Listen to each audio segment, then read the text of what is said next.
Hello everyone, welcome to my channel. Hi, আমি সাবানা। তোমরা সবাই কেমন আছো? আশা করছি ভালো আছো। আমি অনেক ভালো আছি। আমার একটা লং ব্লগে তোমাদের সকলকে জানাই অনেক শুভেচ্ছা। আবার বাড়ি থেকে তো আমি অনেক দিন হয়েছে নিজের বাড়িতে চলে এসেছি, কিন্তু বাড়ি ফেরার পরে অনেক রকমের কাজ পড়ে গেছে। লং ভিডিওটা আর পোস্ট করা হয়নি।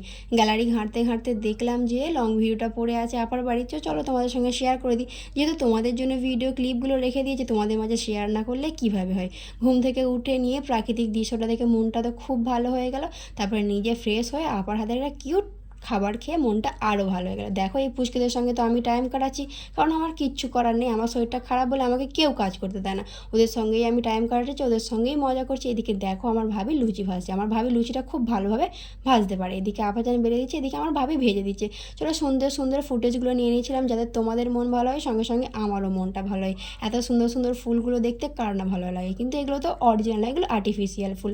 আমি একটু বসেছিলাম, তারপরে গোসলটা কমপ্লিট করে নিলাম, কারণ মেয়েকে ঘুম পাড়াতে হবে। আর আমার এক মেয়ে হয়েছে, ঘুমোই তো না একদম। এদিকে আজকে বিরিয়ানির তোড়জোড় হচ্ছে, কারণ আমি বাড়ি চলে যাব, মামারা এসেছে, আব্বাজিরা আছে, সবাই তো আছে। তার সবার ফেভারিট চিকেন বিরিয়ানি। তোমরা যারা আমার ভিডিও দেখো তারা তো সবাই জানো যে আমি বিরিয়ানি খেতে কত ভালোবাসি। এখন থেকে আমার শরীর খারাপ, নিজের দিকে তো নিজেকে তাকাতে একদমই ভালো লাগে না। আমি যে কতদিন আগে আয়না দেখেছিলাম নিজেই ভুলে গিয়েছি। আব্বাজান বলছে চেহারার অবস্থাটা একদমই খারাপ হয়ে গেছে, একটু ঠিকঠাক করো। স্ক্রাব ছিল, সেটা নিয়েই মুখে মাখছিলাম। সত্যি আমার এইসব করতে একদমই ভালো লাগে না, কিন্তু যদি একটু ভালো লাগে দেখতে, তাই জন্যই করছিলাম। স্ক্রাবটা অনেকক্ষণ ধরে মুখে ঘষছিলাম, যতক্ষণ আপা বলেছিল ততক্ষণ। তারপরে ওয়াশ করে নিলাম। দেখো, মুখটা একটু ভালো লাগে। একটা স্টেপ কমপ্লিট হতে না হতেই আপা যেন আবার বললো যে বরফটা নিয়ে মুখে দিয়ে ভালো লাগবে। এই যা গরম পড়েছে, একটু বরফটা মুখে দিলে রিল্যাক্স লাগবে। তো ওর কথা শুনে ঘষতেই লাগলাম। দেখো, আমার তো প্রচণ্ড ঠান্ডা লাগছিল। একে শরীর খারাপ, তার উপরে যদি বরফ দেওয়া হয় কেমন হয় বলো। মুখটা সত্যি দেখে আমার অনেকটাই ভালো লাগছিল। কেমন হয়েছিল একদমই আয়না দেখতে পাচ্ছিলাম না। চলো, সব কাজটা তো কমপ্লিট করে নিলাম, এবারে গোসলের কাজটাও কমপ্লিট করে নিই। সুন্দরভাবে তোমাদের জন্য ভিডিও ফুটেজ তুলছিলাম যাতে তোমাদের দেখতে খুবই ভালো লাগে। এইভাবে আজকে তো শ্যাম্পু করে গোসল করে নিয়েছিলাম, কারণ শ্বশুরবাড়ি যাবো, তাই জন্য গোসলটা ফাইনালি আমি কমপ্লিট করে নিলাম। ওদিকে মেয়েকে তো ঘুম পাড়িয়ে দিয়েছি। আমি আমার ফ্রেন্ডের জন্য অপেক্ষা করছিলাম, কারণ ও এলে তারপরে খাবো। আমার যে ফ্রেন্ডটা আপাজানের মেয়েকে পড়াতে আসে, তোমরা তো সবাই জানো, তোমাদের সঙ্গে অনেক ভিডিওতেই শেয়ার করেছি।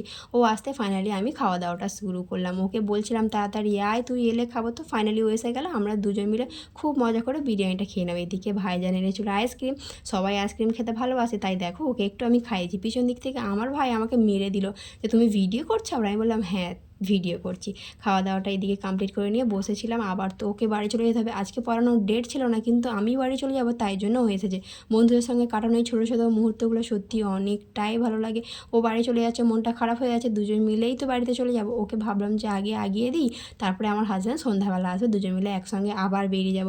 ও তো চলে গেল মন খারাপ করে, আমিও বাড়ি ফিরে চলে আসছি। আসার সময় ভিডিও ব্লগ করতেই পারিনি।